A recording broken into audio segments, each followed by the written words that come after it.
एउटा पागल यात्री जसले मृत्यु रोज्यो तर अमरता पायो। एन्टार्क्टिकाको त्यो सेतो मरुभूमि जहाँ हावा पनि जमेर ढुङ्गा झैँ कडा हुन्छ, त्यही एउटा पेङ्गुइनले मौन इतिहास लेखिरहेको थियो। सन् 2007मा वर्नर हर्जोगको क्यामेराले कैद गरेको त्यो दृश्य आज पनि मानिसको मुटु चस्स बनाउँछ। जब सारा पेङ्गुइनको हुल समुद्रतिर खाना र जीवनतर्फ दौडिरहेका थिए, एउटा पेङ्गुइन भने अचानक रोकियो। उसले एकछिन पछाडि फर्केर आफ्नो हुललाई हेर्यो अनि बाटो बदल्यो।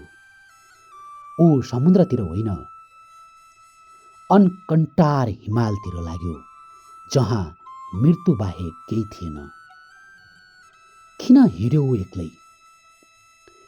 विशेषज्ञहरूले भने ऊ दिग्भ्रमित भयो, ऊ बौलायो। तर सायद ऊ थाकेको थियो।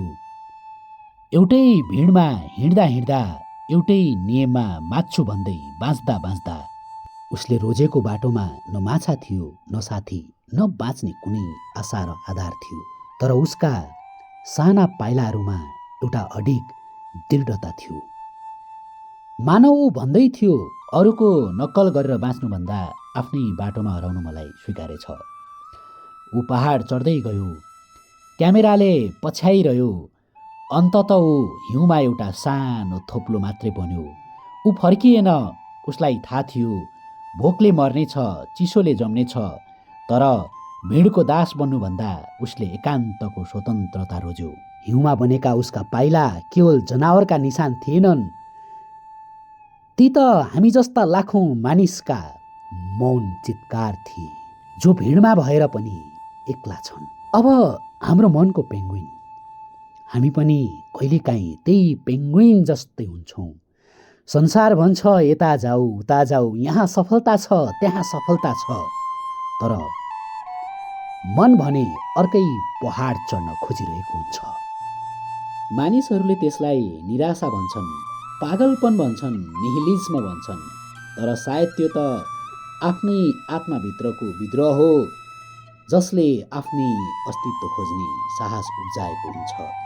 त्यो पेङ्गुइन सम्भवतः कुनै हिउँको थुप्रो मुनि अस्तायो होला, तर मर्दै गर्दा उसले पक्कै सोचेको हुनुपर्छ, कम्तीमा म आफ्नो बाटो त हिँडेँ। आज ऊ जीवित छैन, तर उसको कथाले अझै संसारका आँखा भिजाइरहेको छ। उसले सिकाएर गयो, भिडमा हराउनुभन्दा आफ्नै सत्यको बाटोमा हराउनु नै धेरै गौरवपूर्ण हुन्छ।